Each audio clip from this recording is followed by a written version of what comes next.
আসসালামু আলাইকুম দর্শক, আমন্ত্রণ জানাচ্ছি চ্যানেল আই সংবাদে। পুরো সংবাদ জুড়ে আপনাদের সাথে আছি আমি মৃত্তিকা মোস্তফা।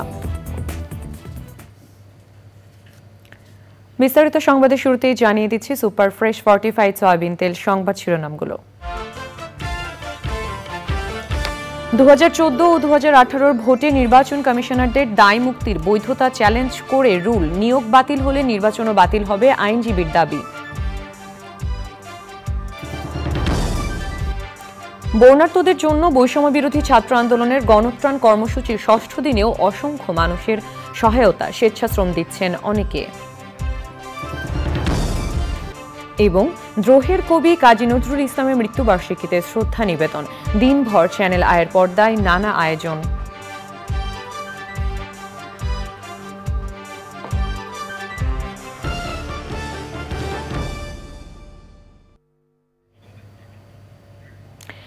দর্শক, সংবাদ শিরোনামগুলো জানাচ্ছিলাম। এখনকার সংবাদ আয়োজন একই সঙ্গে চ্যানেল আর ইউটিউব চ্যানেলে এবং চ্যানেল আর ওটিটি প্ল্যাটফর্ম আই স্ক্রিনে লাইভ স্ট্রিম হচ্ছে। যাচ্ছি বিস্তারিত সংবাদে। 2014 ও 2018 সালের জাতীয় নির্বাচনে নির্বাচন কমিশনারদের দায় মুক্তি দেওয়া কেন অবৈধ নয় জানতে চেয়ে রুল জারি করেছেন হাইকোর্ট। বিচারপতি এ.কে.এম. আসাদুজ্জামানের নেতৃত্বে বেঞ্চ ওই রুল জারি করেন। রিট শুনানিতে রিটকারী আইনজীবী অ্যাডভোকেট শিশির মনির বলেন, যদি 2014 ও 2018 সালে নির্বাচনের কমিশনাররা অবৈধ হন তাহলে ওই দুটি নির্বাচনও অবৈধ হবে। এর আগে 18 আগস্ট 2014 ও 2018 সালের জাতীয় নির্বাচনে নির্বাচন কমিশনারদের দায় মুক্তি দেওয়ার বৈধতা চ্যালেঞ্জ করে হাইকোর্ট রিট করেন সুপ্রিম কোর্টের 10 জন আইনজীবী। একই সঙ্গে রিটে 2014 ও 2018 সালের নির্বাচনের আগে প্রধান নির্বাচন কমিশনার সহ নির্বাচন কমিশনারদের নিয়োগ নিয়ে প্রশ্ন তোলা যাবে না এমন বিধান বাতিল চাওয়া হয়। এবং 18 সালে যে প্রধান নির্বাচন কমিশনার এবং অন্যান্য নির্বাচন কমিশনারকে নিয়োগ দেওয়াকে যেভাবে দায়মুক্তি দেওয়া হয়েছে, এই দায়মুক্তিকে কেন অসাংবিধানিক ঘোষণা করা হবে না এই মর্মে রুল দিয়েছে। মূলত তাদের নিয়োগ হয়েছিল 2012 সালে এবং 2017 সালে, আর তাদের অধীন ইলেকশন সংগঠিত হয়েছে 2014 সালে এবং 2018 সালে। ছাত্র জনতাকে নির্বিচারে হত্যার অভিযোগে আওয়ামী লীগকে নিষিদ্ধ চেয়ে করা রিটের শুনানি 1 সেপ্টেম্বর পর্যন্ত মুলতবি করেছেন হাইকোর্ট। বিচারপতি এ.কে.এম. আসাদুজ্জামানের নেতৃত্বে হাইকোর্ট বেঞ্চ এই আদেশ দেন। পরে অ্যাটর্নি জেনারেল মোহাম্মদ আসাদুজ্জামান সাংবাদিকদেরকে বলেন, ব্যক্তির বিচার হবে, তবে আওয়ামী লীগ নিষিদ্ধের পক্ষে নয় সরকার।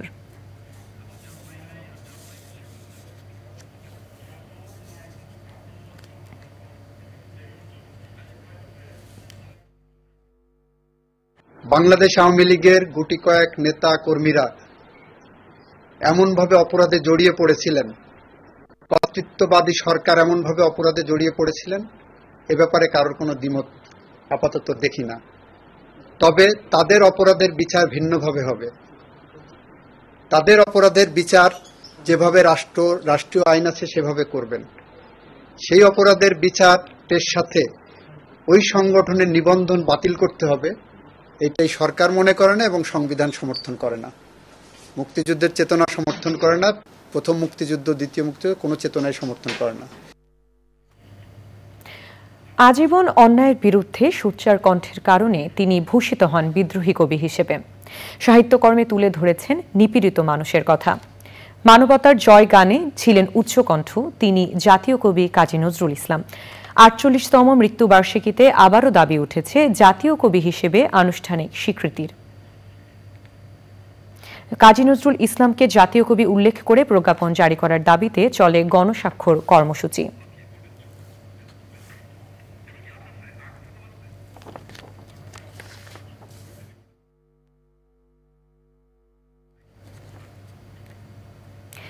বিংশ শতাব্দীর প্রধান বাঙালি কবি হিসেবে পরিচিত থাকলেও সাহিত্যের প্রায় সব শাখাতেই বিদ্রোহী কবি কাজী নজরুল ইসলামের বিচরণ ছিল। নজরুলের লেখনী যুগে যুগে প্রেরণা হিসেবে কাজ করেছে শোষিত এবং বঞ্চিতদের অধিকার আদায়ের। জাতীয় কবির মৃত্যুবার্ষিকীতে বিশেষ আয়োজনের মধ্য দিয়ে স্মরণ করছে চ্যানেল আই। দিনভর চ্যানেল আইয়ের পর্দার সেসব আয়োজন নিয়ে মিথিলা নাজনীনের রিপোর্ট। বাঙালির মননে কবি কাজী নজরুল ইসলামের মর্যাদা ও গুরুত্ব অপরিসীম। খুব সাধারণভাবে জীবন শুরু করা নজরুলের মধ্যে বিদ্রোহী সত্তা বিরাজমান ছিল ছোটবেলা থেকেই। জীবনবোধ, লেখনী সবকিছুতে তার প্রতিফলন দেখা যায়। স্বাধীনতা পরবর্তী সময়ে কবি কাজী নজরুল ইসলামকে জাতীয় কবির মর্যাদায় ভূষিত করা হয়। 1976 সালের এই দিনে ঢাকায় মৃত্যুবরণ করেন তিনি। জাতীয় কবি কাজী নজরুল ইসলাম স্মরণে চ্যানেল আইয়ের পর্দায় দিনভর থাকছে নানা আয়োজন। দিন শুরু হয় প্রথম প্রহরে বরেণ্য শিল্পী ফেরদৌস সারার সঙ্গীত পরিবেশনার মধ্য দিয়ে। সন্ধ্যা 6টায় শিল্পীর পরিবেশনায় রয়েছে নজরুল সঙ্গীতের বিশেষ অনুষ্ঠান দেশে বিদেশে নজরুল। নজরুলকে নিয়ে সকাল 7:30 চ্যানেল আইয়ের নিয়মিত আয়োজন গান দিয়ে শুরুর বিশেষ পর্ব। সকাল 11:05 অনুষ্ঠান নির্বাচিত নজরুল। আমার খবর বুঝবে। দুপুর 12:05 রেজাউদ্দিন স্ট্যালিনের উপস্থাপনায় বিশেষ অনুষ্ঠান চিরঞ্জীব নজরুল। যে মানুষের ধর্ম আলাদা হলেও মানুষের মন কিন্তু এক, মানুষের মন কিন্তু আলাদা নয়। এবং ছোটবেলা থেকে তার মনে সেটা গেঁথে গিয়েছিল এবং তিনি যখন বড় হয়েছিলেন তখন তার মনে হয়েছিল যে তিনি মানুষের কবি। তিনি তাই লিখতে পারেন, গাহি সাম্যের গান, যেখানে আসিয়া এক হয়ে গেছে সব বাধা ব্যবধান। তোমাতে রয়েছে সকল কেতাব, সকল কালের জ্ঞান, সকল শাস্ত্র খুঁজে দেখো সখা, খুলে দেখো নিজ প্রাণ। মিথ্যা শুনিনি ভাই, এই হৃদয়ের চেয়ে বড় কোনো মন্দির গাবা নাই। দুপুর 12:30 ফ্রেশ প্রিমিয়ারটি তারকা কথনের বিশেষ পর্ব। 1:05 বিশেষ প্রদর্শনী বিতর্ক আমি প্রতিধ্বনিত হই বারংবার। আমি জমিদার পুত্র হওয়া সত্ত্বেও কোনোদিন বর্ণ বৈষম্য করিনি। দুপুর 2:30 নজরুলের জীবনভিত্তিক চলচ্চিত্র বাংলা মায়ের দামাল ছেলে। রাত 10:25 মুকিত মজুমদার বাবুর পরিকল্পনা, পরিচালনা ও উপস্থাপনায় বিশেষ অনুষ্ঠান নজরুলের প্রকৃতির আলপনা। তিনি বললেন যে শ্যামলা বরণ বাংলা মায়ের রূপ দেখে। মিথিলা নাজনীন, চ্যানেল আই, ঢাকা। কুমিল্লায় বন্যা দুর্গত রোগীদের চিকিৎসায় মানবতার হাত বাড়িয়েছে প্রকৃতি ও জীবন স্বাস্থ্য সেবা কেন্দ্র। মেডিকেল ক্যাম্পের মাধ্যমে হাজার হাজার রোগীকে বিনামূল্যে চিকিৎসা ও ওষুধ দিয়েছে সংগঠনটি। বন্যার্তদের এমন মানবিক সহায়তা কার্যক্রমের প্রশংসা করেছেন বিশিষ্টজনেরা। আবুল কাশেম হৃদয়ের তথ্য ভিডিও চিত্র নিয়ে আফরোজা হাসির রিপোর্ট। স্মরণকালের ভয়াবহ বন্যায় বিপর্যস্ত কুমিল্লাবাসী। ঘরবাড়ি, রাস্তাঘাট তলিয়ে যাওয়ার পাশাপাশি সুপেয় পানির তীব্র সংকট বন্যা কবলিত এলাকায়। এতে ঠান্ডা, জ্বর, কাশি, নিউমোনিয়া সহ পানিবাহিত বিভিন্ন রোগে আক্রান্ত হচ্ছেন দুর্গতরা। এমন পরিস্থিতিতে তাদের পাশে দাঁড়িয়েছে মানবিক সংগঠন প্রকৃতি ও জীবন স্বাস্থ্যসেবা কেন্দ্র। মেডিসিন ও অর্থোপেডিক বিশেষজ্ঞ সহ 30 জন ডাক্তার, দিনব্যাপী শিশু, বৃদ্ধসহ হাজারো রোগীকে বিনামূল্যে চিকিৎসা সেবা ও ওষুধ বিতরণ করে সংগঠনটি। এখানে অনেক রোগীর শরীরে র্যাশ, তারপরে চুলকানি, খোস পাসরা এবং আমাশা, ডায়রিয়া, জ্বর, ঠান্ডা, কাশি, এর সাথে ওদের ইবাহিত রোগগুলা, পানিবাহিত রোগগুলা ওদিকে আমরা পাচ্ছি। ওদের মাঝে আমরা এই সেবাগুলাকে দিতে পেরে আমাদের নিজেদের কাছে অনেক ভালো লাগছে। বিনামূল্যে চিকিৎসা সেবা ও ওষুধ পেয়ে কৃতজ্ঞতা জানান উপকারভোগীরা। যে বর্তমান যে পরিস্থিতি, ওই পরিস্থিতিতে আমরা অনেক সেবা পাচ্ছি ওনাদের কাছ থেকে, আর কি ওনাদেরকে ধন্যবাদ জানাচ্ছি। আমাদের অনেক উপকার হচ্ছে, আমরা কোথাও যাই ওষুধ দাওয়াই পাইতেছি না। এই মুহূর্তে যেটা পাইছি এটাই আমাদের জন্য যথেষ্ট উপকার হচ্ছে। বিনামূল্যে ওষুধ দিচ্ছে ডাক্তারে, আমরা অনেক খুশি। সবার জন্য আমরা দোয়া করি আল্লাহ যেন ওনাদেরকে আরো ভালোভাবে মানুষ সেবা করতে পারে। দেশমাতৃকা ও আর্ত মানবতার সেবায় সদা সচেষ্ট থাকার প্রত্যয় জানিয়েছে প্রকৃতি ও জীবন স্বাস্থ্যসেবা কেন্দ্র। আফরোজা হাসি, প্রকৃতি ও জীবন ডেস্ক, চ্যানেল আই। বৈষম্য বিরোধী ছাত্র আন্দোলনের উদ্যোগে টিএসসিতে গণত্রাণ কর্মসূচির ৬ষ্ঠ দিনে অসংখ্য মানুষ নগদ অর্থ ও ত্রাণ সহায়তা করেছেন ঢাকা বিশ্ববিদ্যালয়ের টিএসসি ও খেলার মাঠ সহ বিভিন্ন স্থানে। এসব ত্রাণপণ্য প্যাকেটজাত করতে শিক্ষার্থীদের সহায়তা করছেন বিভিন্ন শ্রেণী পেশার মানুষ। লালা নওশিনের রিপোর্ট। ঢাকা বিশ্ববিদ্যালয়ের টিএসসিতে জমতে থাকা শুকনো কাপড় সহ ত্রাণপণ্য লোড হচ্ছে একের পর এক ট্রাকে। এ কাজে নিরলসভাবে যুক্ত হয়েছেন রাজধানীর বিভিন্ন প্রান্তের মানুষ। বৈষম্য বিরোধী ছাত্র আন্দোলনের উদ্যোগে এই গণত্রাণ কর্মসূচির ৬ষ্ঠ দিনেও স্বেচ্ছাশ্রম দিচ্ছেন অনেকেই। আমি নিজের আবেগ, নিজের দায়বদ্ধতা থেকে আমি রংপুর থেকে ছুটে এসেছি। কাজ করতেছি 3 দিন ধরে, সকালে আসি আবার রাত 10টায় চলে যাই। হ্যাঁ, আমার মেয়ে আসছে, আমার মেয়ে কলেজে পড়ে, ওইও কাজ করতেছে, আমিও করতেছি। টিএসসি থেকে ট্রাক ভরে এসব পণ্য চলে যাচ্ছে বন্যা কবলিত এলাকায়।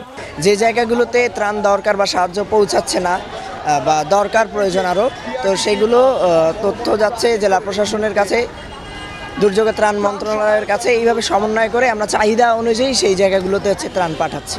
মঙ্গলবারও শিশু, বৃদ্ধ, নারী, পুরুষ সবাই সাধ্যমতো সহযোগিতা করতে এসেছেন টিএসসিতে। না, এখানে দেখলাম যে মানে সবকিছুই তো বলে না, অ্যাপ্রোপ্রিয়েট জায়গায় দিলে অ্যাপ্রোপ্রিয়েট কাজে লাগবে আর কি। যখন আমাদের কিছু দিতেই হবে, বরং চলো সেই পুরনো টিএসসিতে যাই। মানুষের যে অনেক কষ্ট হচ্ছে, তারা হলো অনেকে আবার মারাও যাচ্ছে, তাই আমি এখানে টাকাটা দিয়েছি। নগদ অর্থ, ত্রাণপণ্যের পাশাপাশি নিজের স্বর্ণালঙ্কারও দিচ্ছেন কেউ কেউ। সকল ধরনের অ্যামাউন্ট আসছে, অনেকে 5 লাখ টাকা দিয়ে যাচ্ছেন বান্ডিলে করে, অনেকে 10 লাখ টাকা দিয়ে যাচ্ছেন, কেউ কেউ তার কান থেকে কানের দুল দিয়ে যাচ্ছেন। আজকে সকালে একজন আন্টি এসেছিলেন, তিনি তার নাম পরিচয় কিছুই প্রকাশ করতে অনিচ্ছুক। আমার হাতে 2টো বালা আর 3টা আংটি ধরিয়ে দিয়ে গিয়েছেন, তার কাছে নাকি নগদ অর্থ ছিল না। বন্যা কবলিতদের সহযোগিতায় সারা দেশের মানুষ যেভাবে এক হয়েছেন, তা নতুন বাংলাদেশকে এগিয়ে নেবে বলে মনে করছেন সবাই। লাইলা নওশিন, চ্যানেল আই, ঢাকা। দর্শক, এবারে চলে যাচ্ছি বিরতিতে। বিরতির পর অন্যান্য সংবাদের সাথে থাকছে। দর্শক, ফিরে এলাম বিরতির পর। ফেনীতে বন্যার পানি কিছুটা কমে যাওয়ায় বাড়িঘরে ফিরছেন সাধারণ মানুষ, দোকানপাট খুলছেন ব্যবসায়ীরা। বন্যা কবলিত স্থানে ভেসে উঠছে ক্ষয়ক্ষতির চিহ্ন। ফেনী থেকে সামির হোসেনের রিপোর্ট। ফেনীতে ভয়াবহ বন্যায় খুচরা ও পাইকারি ব্যবসায়ীদের মালামাল ও বাসাবাড়ির ইলেকট্রনিক পণ্যসহ দৈনন্দিন ব্যবহারের আসবাবপত্রের ব্যাপক ক্ষতি হয়েছে। বন্যা কবলিতরা বলছেন, রেখে যাওয়া কোনো আসবাবই ব্যবহার উপযোগী নেই।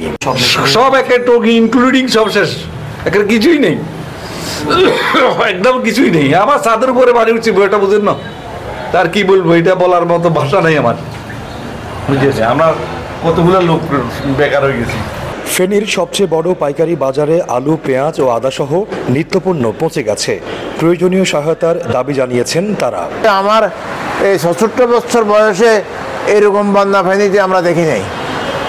অতএব এই ক্ষতির এক কথায় ক্যালকুলেশন করা সম্ভব না, এটা অপূরণীয় ক্ষতি সাধিত হয়েছে।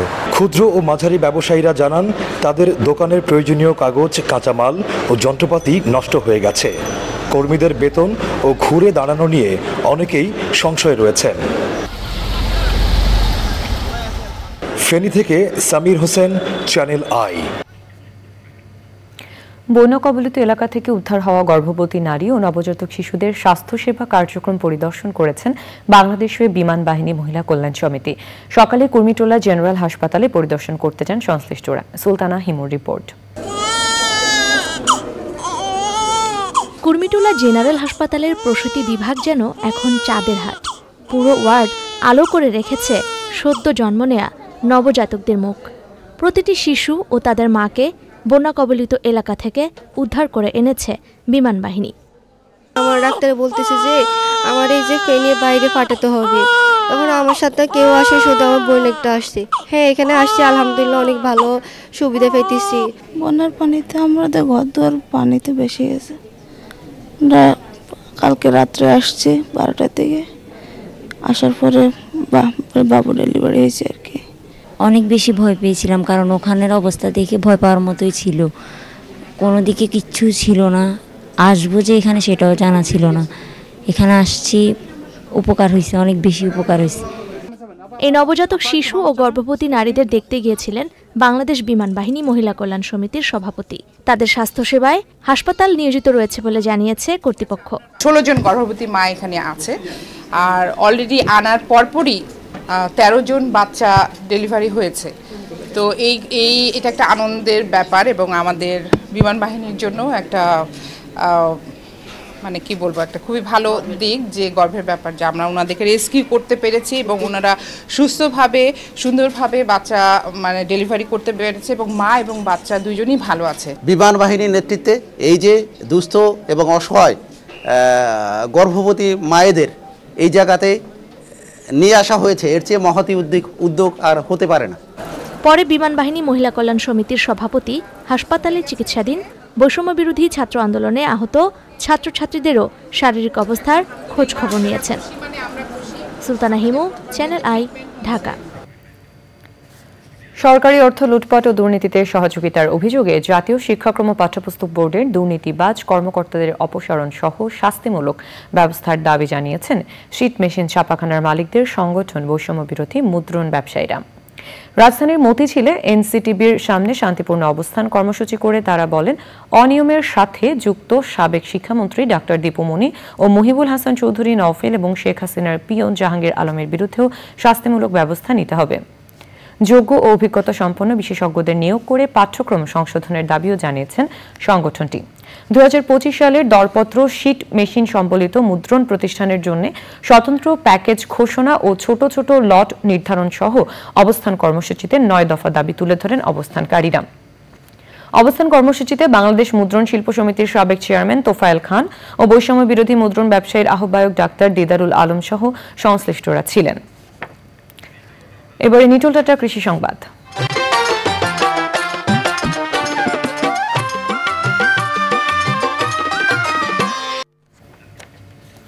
দক্ষিণাঞ্চলের জেলা খুলনায় বন্যায় ভেসে গেছে হাজার হাজার হেক্টর জমির ফসল ও ঘেরের মাঠ। পাইকগাছার দেলুটি ইউনিয়নে 300 ফুটের বেশি ওয়াবদার রাস্তা ভেঙে 14টি গ্রাম প্লাবিত হয়েছে। প্রায় 40,000 মানুষ পানিবন্দী হয়ে পড়েছেন। বিস্তীর্ণ এলাকার ফসলও পানির নিচে। এখন দেখবেন প্রকৃতি সংবাদ।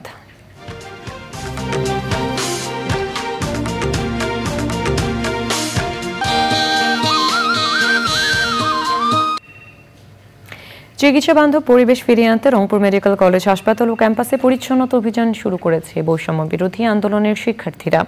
ক্ষতিকর প্লাস্টিক সহ বিভিন্ন বর্জ্য অপসারণে নিজ নিজ অবস্থান থেকে পরিবেশ সুরক্ষায় এগিয়ে আসার আহ্বান জানিয়েছেন সচেতনরা।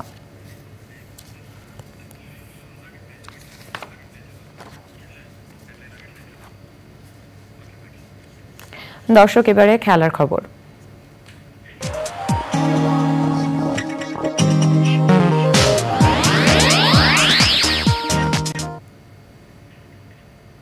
তিনবারের চ্যাম্পিয়ন ভারতকে হারিয়ে সাফ অনূর্ধ্ব 20 মেন্স ফুটবল চ্যাম্পিয়নশিপের ফাইনালে উঠেছে বাংলাদেশ। নেপালের কাঠমান্ডুর আনফা কমপ্লেক্সের মাঠে দ্বিতীয় সেমিফাইনালে ভারতকে টাইব্রেকারে 4-3 গোলে হারিয়ে ফাইনালে নাম লেখায় বাংলাদেশের যুবারা। আরও জানাচ্ছেন রিয়াজ ইসলাম। ক্রিকেটে পাকিস্তানের সাথে প্রথম টেস্ট জয়ের পরদিন নেপাল থেকে বাংলাদেশের জন্য এলো আরও একটি সুখবর। সাফ অনূর্ধ্ব 20 মেন্স ফুটবল টুর্নামেন্টের সেমিফাইনালে ভারতকে হারিয়ে আবারও জয়ের আনন্দে ভাসল বাংলাদেশ। আনফা কমপ্লেক্সে ম্যাচের শুরু থেকেই দুর্দান্ত ফুটবল খেলছিল মেহেদী হাসান শ্রাবণের দল। ম্যাচের 35 মিনিটে ভারতের রক্ষণভাগ ভেদ করেন আসাদুল মোল্লা। তার গোলে এগিয়ে যায় লাল সবুজরা। ম্যাচের 74 মিনিটে ডি বক্সের ভিতর থেকে নেওয়া শটে ভারতকে সমতায় ফেরান রিকি মিথি হবাম। বাকি সময় কোনো পক্ষই গোল করতে না পারায় নির্ধারিত 90 মিনিটে শেষ হয় 1-1 সমতায়। সাফের বয়সভিত্তিক নকআউট ম্যাচে অতিরিক্ত সময় খেলা না থাকায় খেলা গড়ায় ট্রাইব্রেকারে বাংলাদেশের জয়ের নায়ক গোলকিপার আসিফ আহমেদ। তিনি প্রথমটি সহ ভারতের 2টি পেনাল্টি শট আটকে ফাইনালের টিকিট এনে দেন। বাংলাদেশের পক্ষে 4টি গোল করেন পিয়াস নোভা, পারভেজ আহমেদ, শাকিল আহাদ তপু ও মইনুল ইসলাম।